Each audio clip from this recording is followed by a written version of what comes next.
Evet, öncelikle hepiniz hoş geldiniz.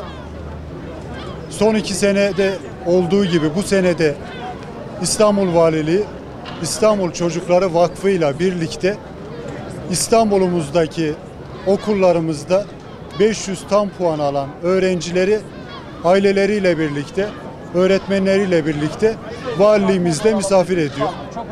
Özetle İstanbul'umuzda bu sene 163 öğrencimiz 500 tam puan aldı. Bunlar 109 farklı okuldan ve 32 farklı ilçemizden kazanan öğrencilerimiz var. Basında, sosyal medyada zaman zaman konuşuluyor, tartışılıyor. Bu çocuklar kim? Bu çocuklar hangi okulda? Bu çocuklar hangi ilçede? Bu çocuklar bu gördüğünüz çocuklar. Ben kendilerini tebrik ediyorum. Ailelerini tebrik ediyorum. Öğretmenlerini tebrik ediyorum. İdarecilerini tebrik ediyorum. İstanbul Çocukları Vakfı olarak son 2 senede yaptığımız gibi bu senede 500 tam puan alan hem İstanbul'daki öğrencilerimize hem de başka illerden olup İstanbul'u tercih edecek öğrencilerimize burs vermeye devam edeceğiz. Eğitim hayatları boyunca biz de geçen sene 5'er bin lira aylık burs veriyorduk. Bu sene bunu güncelleyeceğiz. 4 sene boyunca bu bursu İstanbul Çocukları Vakfı'ndan almaya devam edecekler. İstanbul Çocukları Vakfı kim? Başında İstanbul Valisi'nin olduğu, 25 kişilik bir mütevelli heyetinin olduğu bir vakıf. 3 önceliğimiz var. Üstün zekalı çocuklar, üstün yetenekli çocuklar ve özel ilgiye ihtiyacı olan çocuklarımız, dezavantajlı olan çocuklarımız. Ben bir kez daha evlatlarımızı tebrik ediyorum. Sizlere de ilginizden, alakanızdan dolayı ayrıca teşekkür ediyorum. Sormak istediğiniz bir şey var mı? Söylemek istediğiniz bir şey var mı arkadaşlar? Medyada sosyal medyada yazılan şeyler için siyasi partilerden isimler yazdı. Bunlar için size bir şey söylüyorlar. Genel değerlendirme bu. Efendim, genel değerlendirmemiz şu. Geçen sene, daha doğrusu 2023 yılında 562 öğrencimiz Türkiye birincisi olmuştu. Bunun 107 tanesi İstanbul'daydı. 2024 yılında 352 öğrencimiz 500 tam puan almıştı. Bunun da 76 tanesi İstanbul'daydı. Bu sene 719 öğrenci tam puan almış ve 163 tanesi İstanbul'da.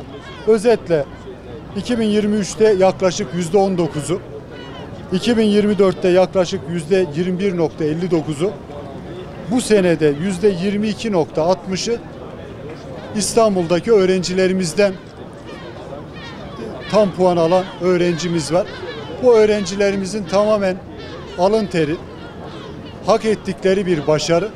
Dolayısıyla da bunu gündemde tutmak hem çocuklarımıza, hem öğretmenlerimize, hem velilerimize büyük bir haksızlık olur. İşte öğrencilerimiz burada. 109 farklı okuldan 500 tam puan alan öğrencimiz var. 109 farklı okul. 39 ilçemizden 32 tanesinde 500 tam puan alan öğrencimiz var. Dolayısıyla da gizlisi saklısı yok. Kimlerin başardığı belli. Öğretmenlerimizin emeğine, öğrencilerimizin emeğine, daha da önemlisi velilerimizin emeğine herkesin saygı göstermesi lazım. Burada izaha muhtaç hiçbir durum yok. Bizler de bu çocuklarımızla birlikte bu başarılarını eğitim hayatları boyunca desteklemeye devam edeceğiz. Bu noktayı bekliyorum. Ataşehir ilçemizden gelen öğrencilerimizi bulunduğum noktayı bekliyoruz. Çekiyorum efendim. Efendim Özel Ataşehir Bilfen Ortaokulu öğrencisi Ali Çakır.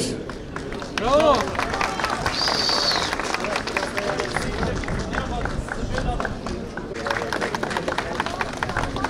Çekiyoruz efendim.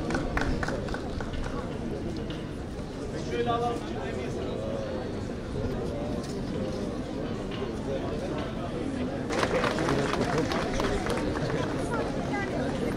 Çekiyoruz efendim. Çekelim. Efendim Ataşehir ilçemizin hemen ardından Bahçeli Evler ilçemizin öğrencilerini alacağız. Bahçeli Evler ilçemizin öğrencilerimiz de bulunduğumuz noktaya bekliyoruz.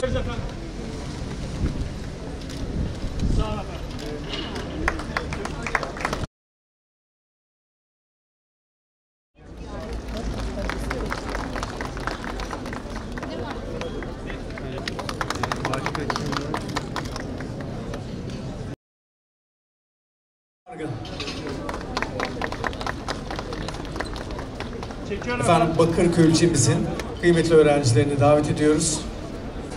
Niye indirmesin? İndirsin ya belirlerini. Çekiyoruz efendim. Çok teşekkür ediyoruz. Sizin sahnede